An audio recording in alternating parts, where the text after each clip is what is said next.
Sebenarnya tidak ada alasan bagi kita untuk tidak berdakwah karena cara-caranya itu mudah. Asalkan nopo panjenengan mentalnya kuat dulu. Soalnya nek mentalnya ora kuat, mbok arep materi wapi kaya ngopo, mesti nyekel mic keder. Mbrobyos nguyah-nguyuh ya, wetenge senep. Lagi diomongi lek sesuk khotbah Jumat ya lek baru ngomong sorenya begini rasa turu wah sesuk ngisi opo ya ndak tak aku yo ngopo ya kan malah panas dingin ya, dipikir bojone kena corona to Pak ora aku mikir khotbah sesuk iki lho Bu ya padahal cuma khotbah ya nggih ngimami itu juga gitu kan Pak ngimami itu soal mental bukan cuma soal hafalan. Hafalan akeh mentale kecut yo maju teng mimbar niku ngimami yo mejen. Ya. Al kafirun iki ora rampung-rampung niku. Ya. Ketaya al kafirun iki cendhek kok yo duwawa men ya. Nah, persiapan nopo Pak yang harus panjenengan siapkan satu bahan. Nggih, sakniki niku bahan kathah Pak. Jenengan buka Google niku napa mawon enten. Nggih.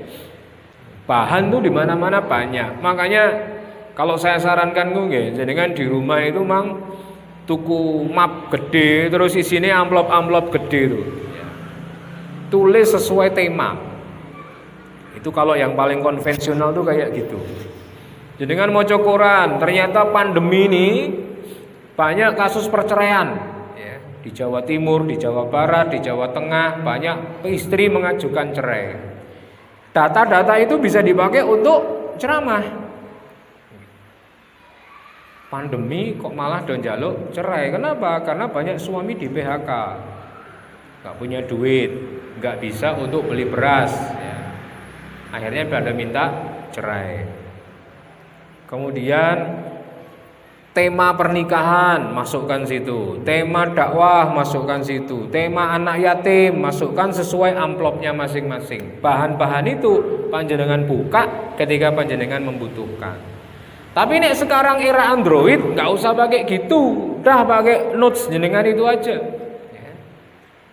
Mulanya nek jenengan melu grup dakwah ada one day one hadis, one day one ayat, ngoten niku nggih. Niku langsung di klik copy, klik paste, simpen di notes. Nanti kalau butuh tinggal dibuka. Makanya kalau jenengan mau ceramah pakai HP, pastikan HP jenengan itu mode aktifnya diperpanjang 5 menit lagi mati. Ya. Ojo sampai 15 detik mati, engko bingung, wah iki mondi mo, ya kan? Datang nggo sandi meneh ya. Kayak gimana neng di akhirnya mandek saya banget ya maaf hadirin HP saya belum bisa buka ya ternyata ilmunya neng HP ya ini cek mending alek ceramahnya nganggo kertas ya kertasnya kena kipas angin materi kula mang jigo ini ku Pak ya wah ya elek banget ya. Maka bahan terus yang nomor 2 apa bapak-bapak suara. Maka ini mic-nya sudah bagus, cuma soundnya ini kalau untuk sound masjid dia menggema. Nanti panjenengan bisa konsultasi kepada tukang sound ini biar nancep ke jamaah piye ya Mas. Ya, kudu diganti opone. Ya, kalau masjid saya kemarin nggak saya ganti, cuma saya ngundang tukang sound terus cuma dipindah posisinya saja itu sekarang suaranya wis langsung ke jamaah. Dulu itu kayak terbang di atas itu suaranya. Jadi kene ketoke kenceng tapi kono ora krungu. Ya. Iki ngomong apa to? Mulane kok tak lempar jok kok ora guyu ya kan? Oh, berarti iki mike Suloyo iki ya. Maka suara ini penting. Jenengan kalau pegang mic ya Pak ya. Pastikan mic itu di depan mulut kita. Ini kan mungkin sering ya lihat orang ngasih sambutan mic ning ngisor ngene tetep ngomongan ya. Akhirnya kan ra krungu. Sosok ada sing ndure ngoten nggih ya. Mbok iki didukke Mas ya kan. Ana sing nginggire napa lain. Nah, itu paling bagus memang di depan mulut pas. Terus panjenengan kalau posisi tubuh itu yang bagusnya ya tegak. Kalau berdiri ya berdiri di tegak. Nah, jenengan percaya napa mboten? Ketoke gur ngadeg nggih. Tapi kalau ketutupan kayak gini itu enak, soalnya tubuh kita nggak kelihatan. Tapi nek tanpa ini jenengan mesti mengko bingung. Tanganku sing tengen ning ndi yo? Apa aku tak ngene? Nek ngene kok ketoke kemagimen ya kan? Apa aku tak ngene? Akhirnya kalau paling bagus itu untuk mengurangi trouble di tangan, karena kadang-kadang nek jenengan grogi ini getar dhewe, Pak ya. Mode getar ya. Biar tidak bergetar jenengan pegang dua. Oh nek jek ngene ya berarti berlebihan ya. Dah kalau udah dua ini mesti enggak. Nah, kalau pengen bagus tempelin aja di mulut. Tempelin di sini. Nah, karena pandemi kadang-kadang panitia itu ngasih masker mic gitu ya, biar nanti setiap ganti pembicara tidak ada masalah. Nah, nanti saya tunjukkan ketakutan-ketakutan yang kelihatan ya. Maksud saya kelihatan itu dari berdiri aja sudah nampak nek wedi gitu. Nah, makanya suara kulino nyekel mic nanti jenengan iso mainkan suara sendiri. Nek pas pembukaan ya rasa ngegas-ngegas. Assalamualaikum warahmatullahi wabarakatuh. Untuk improvisasi kita tak salam pisan ran jawab ya, assalamualaikum warahmatullahi wabarakatuh. Jawab kabeh to nggih. Wis jawab. Allah itu suka yang ganjil. Makanya saya tambah sekali lagi assalamualaikum warahmatullahi wabarakatuh. Jawab kabeh. Kalau mau balik yang lain yang menjawab salam, saya doakan masuk surga. Wah, langsung jawab kabeh ya. Makanya itu suara. Datar dulu. Alhamdulillah. Untuk awal-awal nggak usah ngegas, tapi nanti ketika dia butuh ngegas, kita naikkan intonasinya. Bapak-bapak sekalian, umat Islam, ya langsung wah, sing ngantuk-ngantuk kan, ngopo iki kok bengok ya kan?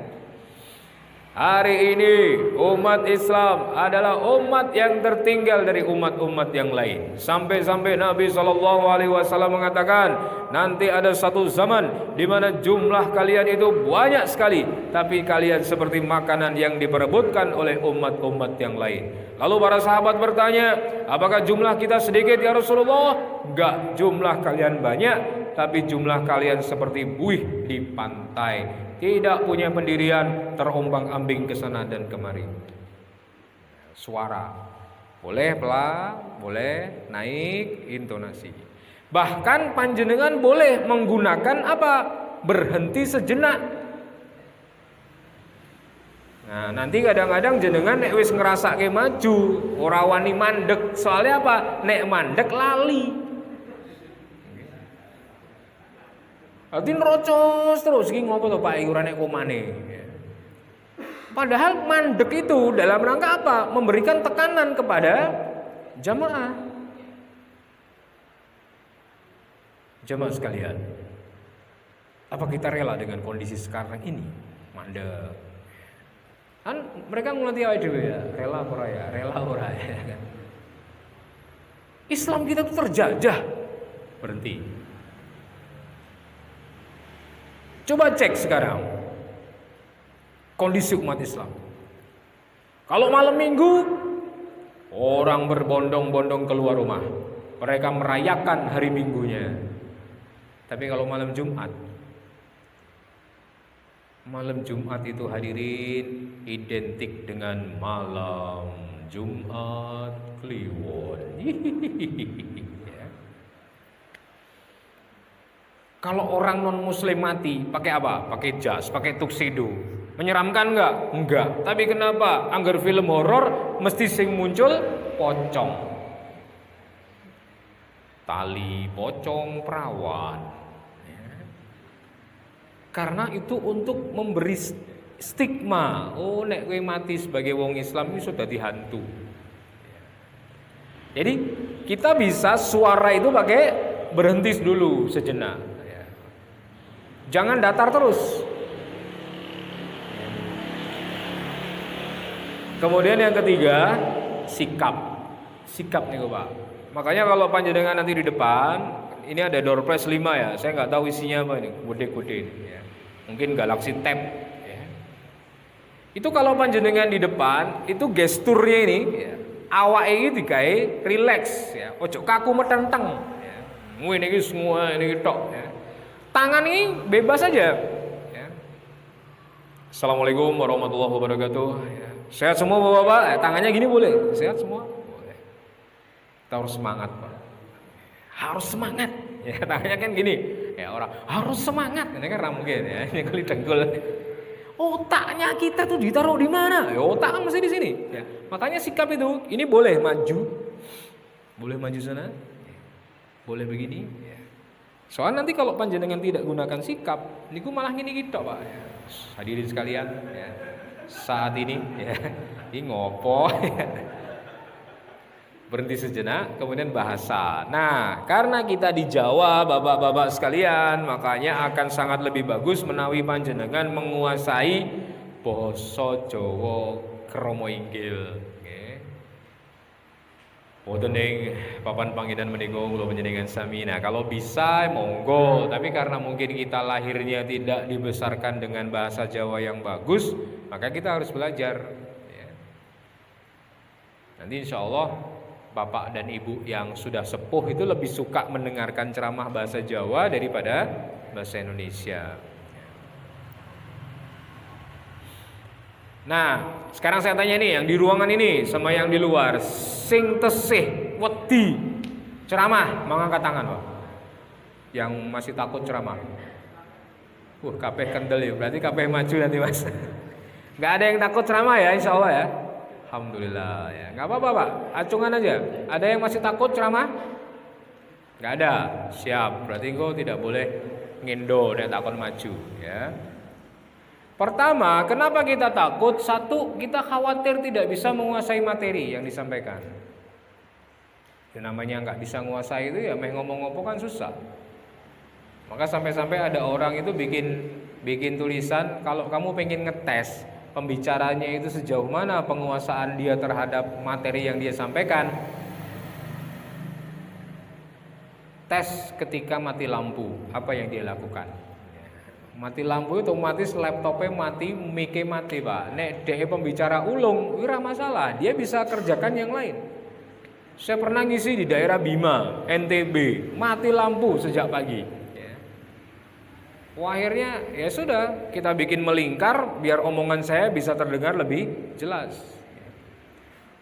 Kadang-kadang pemateri itu senjatanya laptop. Karena materinya di situ, tapi kalau materinya ditutup, dia udah nggak bisa ngomong.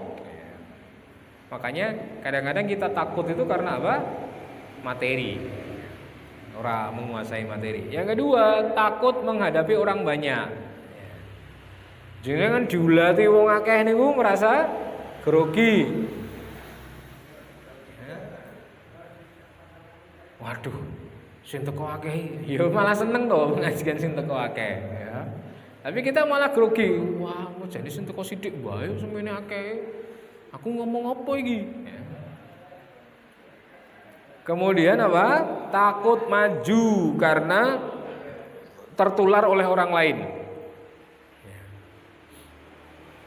Sing isi kowe to, Nggo? Wah, hati-hati wae. Lah ngopo, Mas? Aku dhewe bar ngisi aku langsung dodokku ampek kok. Ya. Wah, kowe aku ora yakin aku. Dia tuh kena omongan kayak gitu langsung, wah, iki piye iki. Teman saya itu ya masih ajaran, ngisi masalah bid'ah. Ya wis kendel banget ngisi masalah bid'ah. Ngisi pengajian ibu-ibu bilang padusan itu Bu, bid'ah ya. Padusan bid'ah, dhek midhok saka mimbar warep jikuk motor cegat ibu-ibu. Jenengan maksudnya ngopo ngomong padusan bid'ah ya. Wah, ndredeg dhek. Kalau nyampe ke Bu, nyampe ke orang ngono kuwi Mas. Mamak dilawan ya. Makanya ya kita tahu diri ya. Kalau kita misalnya memang tidak menguasai hal-hal yang sifatnya khilafiyah, jangan cari khilafiyah. Masih banyak materi yang lain yang bisa kita sampaikan. ora usah ngrembug sing abot-abot. Ya, kadang-kadang kita sudah melipir-melipir, nyampaikannya itu yang sederhana-sederhana, keutamaan zikir, keutamaan basmalah, keutamaan syukur, itu kan biasa, gampang. Tapi wis melipir-melipir, ternyata tanya jawab, pertanyaannya angel banget. Ya. Ustadz, saya jam 12 belum sholat duhur, jam 12 lebih 5 saya head, gimana Ustadz sholat saya? Mateng iki, ya kan? Aku jawab apa iki? Ya.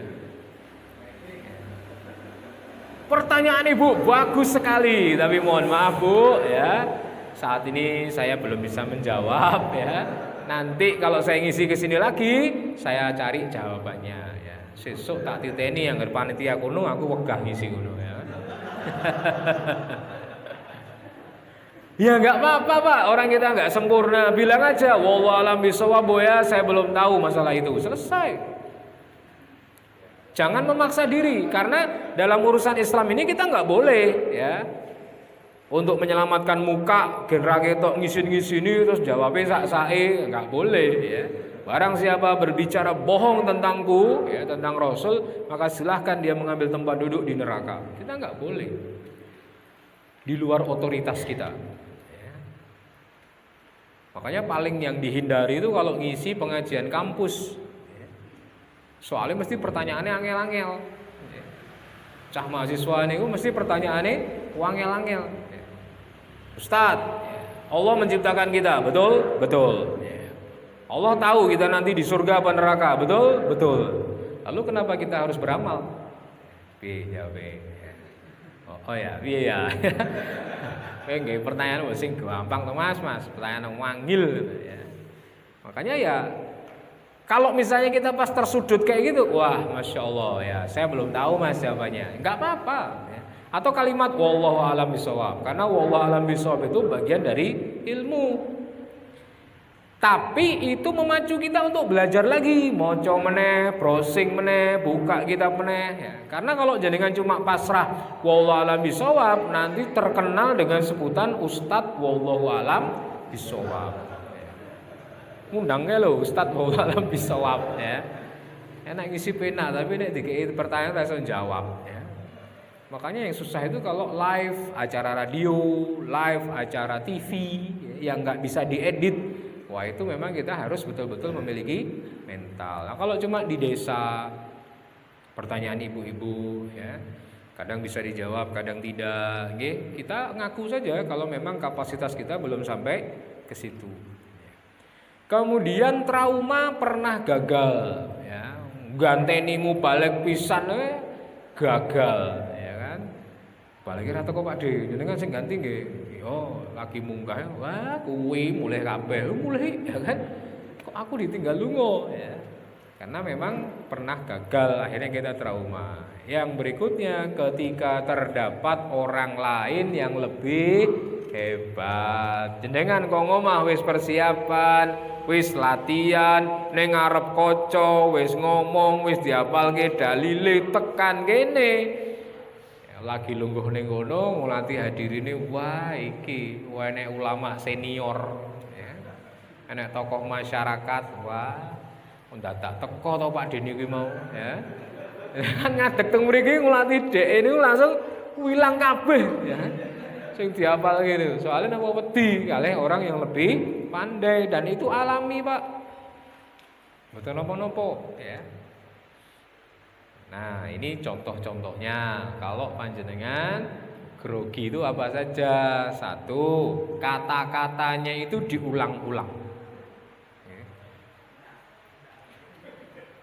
Kalau biasa tadi bapak-bapak saya sebenarnya belum siap, tapi saya tadi bapak-bapak sekalian, hadirin itu tidak mau tahu jenengan mau siap kek, mau nggak siap kek, urusanmu. Artinya tidak kemudian nek jenengan ke mimbar, kemudian jenengan ngendika, maaf Bapak Ibu, saya sebenarnya tadi malam tuh capek sekali, ya, pulang dari Solo, saya belum istirahat, kok ditelepon sama takmir, Pak, tolong gantiin ya kuliah subuh, jadi saya belum persiapan apa-apa. Itu hadirin tidak mau tahu. kalimat itu tidak kemudian membuatkan mereka memaafkan kita, ya kan? Sing penting panjenengan di atas itu apik. Makanya kalimat apa itu namanya? Apa itu namanya? Yang mana bolak-balik yang mana bolak-balik yang mana ya. Ini sampai dihitung koncone, Pak Di kowe mau munggah. Mau tak hitung ping 100 lho, Pak Di. Terus. Nanti coba kalau pas simulasi nanti seri kedua ada yang maju toh panjenengan hitung, ada yang muni enggak ya. Terus yang kedua, grogi itu bisa dari apa? Harokatuk, Pak. Harokatuk itu adalah muncul banyak gerakan yang tidak bisa panjenengan kendalikan, seperti garuk-garuk hidung. Lenggah atau meriku, irungnya jenengan ora gatel, bareng ngatek, iku irungku gatel ya. Diucek-ucek terus ya. Pecine menekke ya. Wes garuk kabeh gatel kupinge segala macam. Iki apa to iki? Itu namanya harokatuk. Untuk menyelimur ketakutan. Kemudian muncul lagi yang kita sebut dengan jasaduk. Jasaduk itu posisi tubuh. Ya, makanya saya katakan kalau ketutupan kayak gini jenengan terbantu, Pak. Soalnya nggak kelihatan. Tapi kalau nggak ketutupan, ya, ada yang begini. Ya. Jadi sekalian Islam itu mengajarkan kepada kita, ya, untuk menjadi pribadi yang soleh. Ya. Maka dari itu, nah ini goyang-goyang sendiri kayak gini nanti sampai selesai. Ya. Ada yang nggak sadar itu kakinya jalan sendiri, ya begini. Ya. Ya sebenarnya puasa itu bagus ya untuk kita. Ya. Jadi goyang terus kakinya ini. Ya. Ya, makanya jasaduk itu tadi saya bilang tangan ini naruhnya di mana? Di sini kah atau di sini? Tangan kanan atau tangan kiri? Nah, itu nanti seiring panjenengan jam terbangnya itu naik, kayak gini-gini nggak bakalan terjadi. Nah, perlu tangan ini nganggo gestur, ya, gestur diarahkan. Ya. Kemudian muhalayatuk, nomor niku Pak, muhalayatuk. Ketakutan karena imajinasi. Ya. Padahal jeng ben ngisi teng RT kula nggih. Ya. Ahad pagi subuh berjamaah. Siap. Nggih Pak Di, kalih ngimami nggih. Wah, nek ngisi aku ora apa-apa nek karo ngimami iki, ya. Mukhalayatuk. Imajinasi kita. Engko nek bacaanku kleru piye? Engko nek aku jikok surat pendek dirasani piye? Ya. Wis subuh surate kulhu karo ina atau ina, ya. Akhirnya awake dhewe jikok surat sing rada dawa. Alif lam mim. Dzalikal kitabu la raiba fihi hudal lil muttaqin. Mantap ya. Hudal lil muttaqin. Maksudnya dipancing lho kan metu meneh ayate berikut itu ora metu-metu ya. Hudal lil muttaqin. Bismillahirrahmanirrahim. Qul huwallahu ahad. Akhirnya balik meneh ning Al-Ikhlas ya. Soalnya apa? Ya memang kita enggak terbiasa imam sih ya. Wah, siki aku dadi imam subuh ya, kudune surate dawa ya. Sabbihisma rabbikal a'la alladzi khalaqa fasawwa. Ya pas itu enggak ada masalah ya. Mejen meneh iki, ya ganti meneh. Makanya kalau pas mukhalayatuk itu imajinasi kita, engko nek salah, engko nek kleru, engko nek elek, engko nek dirasani. Engko nek pembahasanku diprotes, engko nek di debat piye dan lain sebagainya. Makanya mukhalayatuk itu kadang munculnya dari pikiran kita sendiri, Bapak-bapak yang dimuliakan Allah. Saya pernah ngisi parenting di sebuah sekolah. Ternyata di situ ada seorang motivator, salah satu wali muridnya itu motivator. Saya selesai menyampaikan, dia langsung saya mau nanya, ya, dia ngambil mic, dia mendebat saya. Yang disampaikan Bapak ini, ya, dia ngomong sama wali murid yang lain, itu sebenarnya hanya teori lama. Dia gini intinya mendebat lah. Ya. Jenengan nggak usah terlalu risau. Kalau ada jamaah yang mendebat, ya, itu dia pegang mic, itu cuma beberapa menit. paling 2 menit 3 menit sama moderator. Baik Pak, terima kasih sudah kita terima, sudah kita tangkap maksudnya panjenengan ya. Nanti mic ini kembali kepada kita lagi dan ini berjam-jam kita pegang ya. Makanya kita menang pegang mic daripada orang yang tidak pegang mic ya. Terima kasih Pak atas koreksinya. Dan memang Bapak Ibu, ini memang teori lama, tetapi teori ini masih dipakai oleh para ahli. Itu gitu saja sudah netral itu. Maka kita jangan terlalu takut dengan mukhalayatub, jangan terlalu takut dengan imajinasi. Kadang-kala kan jenengan misalnya ini kan satu kelurahan atau mungkin satu RW, ngisi di RT lain, di situ ada ustadz, posisinya di belakang jenengan. Ketika jenengan mau ngimami balik badan, subuh bagum ngelatih jamaahnya itu, ana ustadz iki. Piye iki? Aku maca ning omahe dibetulke bojoku terus apa meneh maca ning kene ya. Alhamdulillah ya wah salah iki ya. Alhamdulillah ya bojone guru tahsin awake dhewe diprotes terus ya. Kurang dawa Bi, bareng dawa kedawan Bi ya kan ya. Akhirnya kita enggak pede, sudahlah bismillah ya. Jangan terlalu berimajinasi tentang buruk-buruk ya. Nah, ini bapak-bapak sekalian, cara mengetahui sumbernya. Kok kita takut kenapa sih? Satu, karena kita merasa bodoh ya. Aku ora lulusan sekolah agama, dudu lulusan pesantren. Aku. Akhirnya kita apa? Inferior, merasa dudu sopo-sopo ya. Padahal kalau kita cuma sekedar ceramah, seperti tadi saya bilang, yang penting kita ngajak baik. Makanya orang itu bapak-bapak sekalian itu paling suka kalau dikasih cerita, betul nggak? Makanya jenengan banyak yang belajar tentang cerita.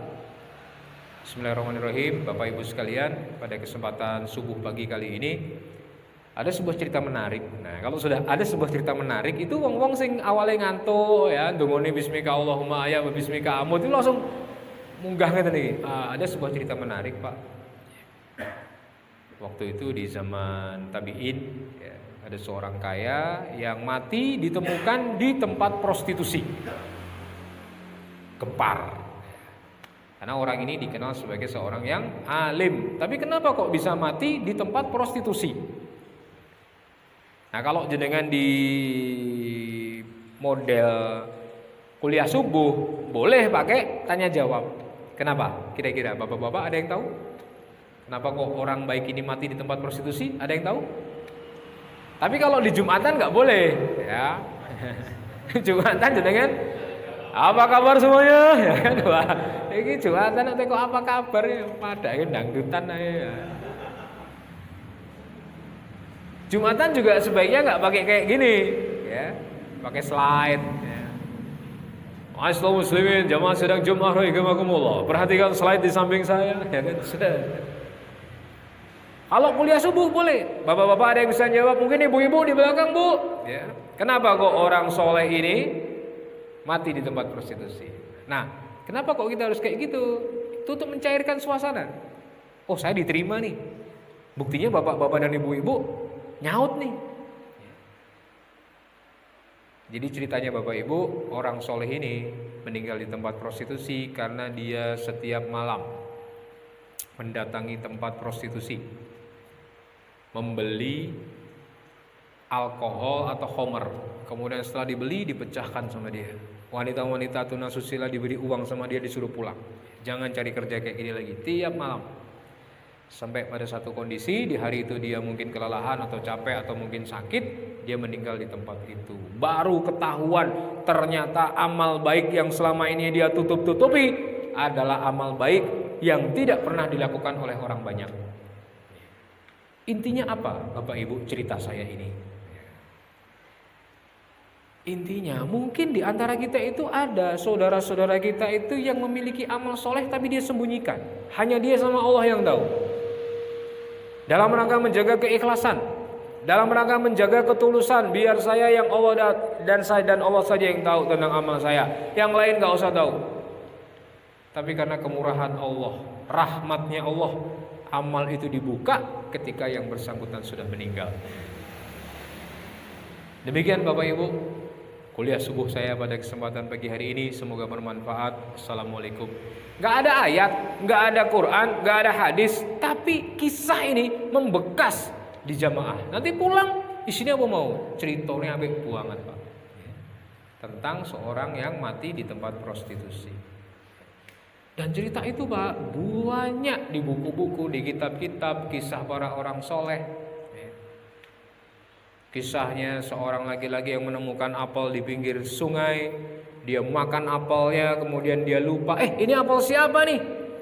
Saya cari tahu dulu. Akhirnya dia balik, kemudian dia cari apelnya, dapat satu rumah yang ada pohon apelnya, diketuk pintunya, kemudian keluar bapaknya, kemudian dia ngomong, "Pak, saya minta dihalalkan Pak apel yang sudah saya makan."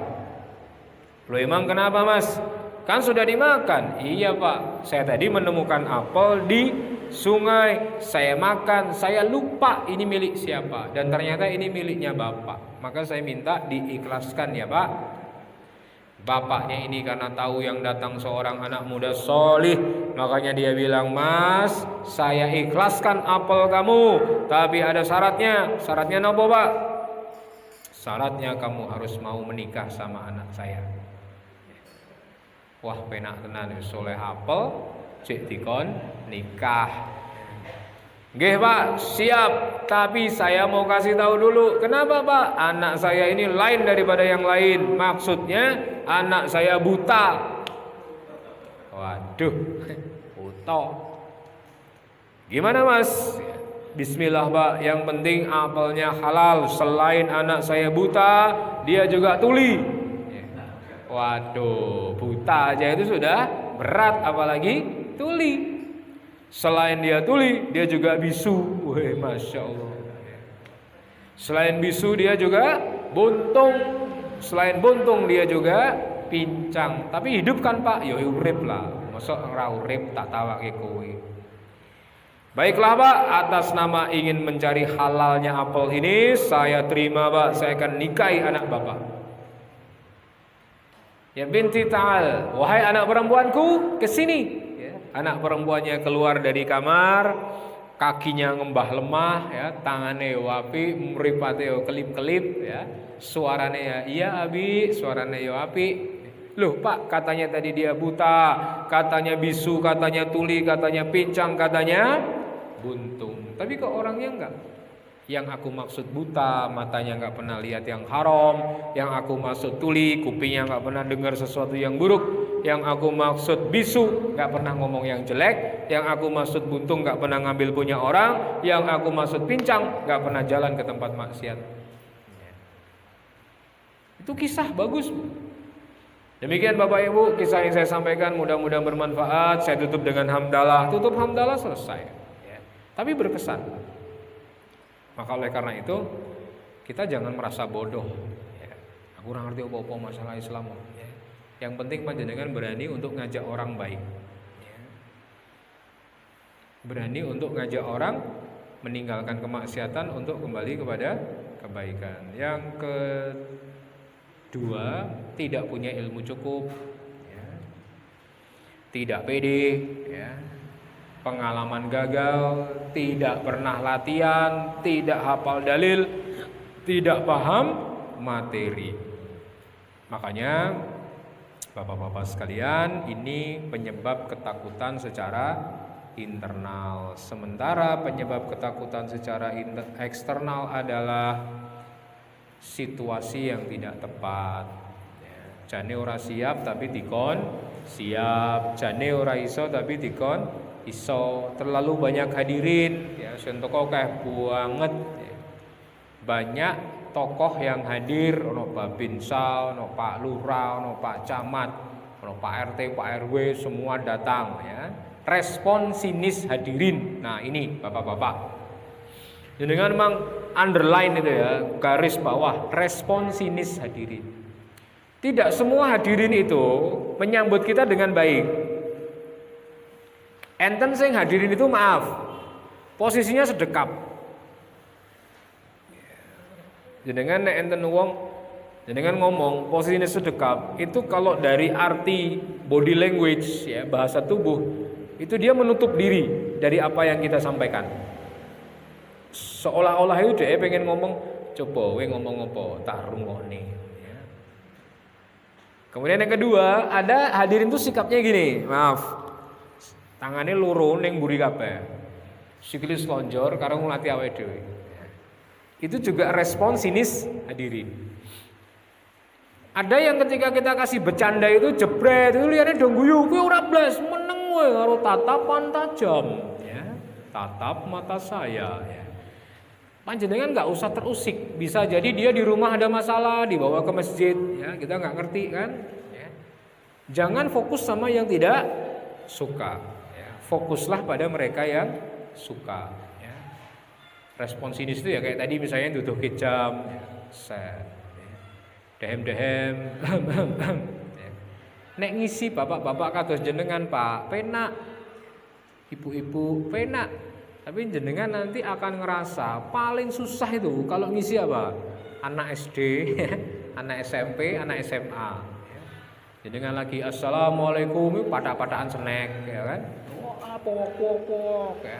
Pak iki lho Pak, rame, apalagi TPA. TPA itu abot banget ya, makanya kita memang harus menyesuaikan dengan kadar audien kita. Ya. Nanti yang berikutnya ini akan saya sampaikan di sesi berikutnya. Kita istirahat dulu untuk menikmati sajian dari panitia. Dari saya cukup sekian. Sambil ya, bapak-bapak siapkan ya, materi 3 menit aja. Nanti biar kita acak siapa yang maju, ya. Nanti kalau maju insya Allah dapat door prize dari panitia ini, ada 5 ini, ya. 3-5 menit, ya. Nggak usah 1 jam, nanti gantiin saya pembicara kalau 1 jam, ya. 3-5 menit aja. Nanti di sesi kedua, ya, saya minta 5 orang maju, ya. Karena door prize-nya ada 5, ya. Materinya apa Ustadz? Terserah panjenengan, mau cerita boleh, ya. Saking randuwe tema maju, bismillahirrahmanirrahim, karena saya sebenarnya maju ini tidak punya bahan, tapi karena saya kepingin door prize-nya itu ya saya maju, ya. Jadi kan ya wajar ya, namanya orang kepingin door prize, ya door prize itu kan bermanfaat, ya. Jadi malah cerita masalah door prize, ya. 3 menit, ya sudah 3 menit, terima kasih banyak, ya. Saya sudah menunaikan kewajiban saya. Assalamualaikum warahmatullahi wabarakatuh. Nah, monggo terserah. Yang penting gunakan kesempatan ini untuk berlatih. Biar apa? Biar panitia itu seneng. Ternyata di Ngaru-Waru ini ada bibit-bibit dai yang bisa diandalkan. Demikian dari saya kembalikan kepada moderator. Assalamualaikum warahmatullahi wabarakatuh.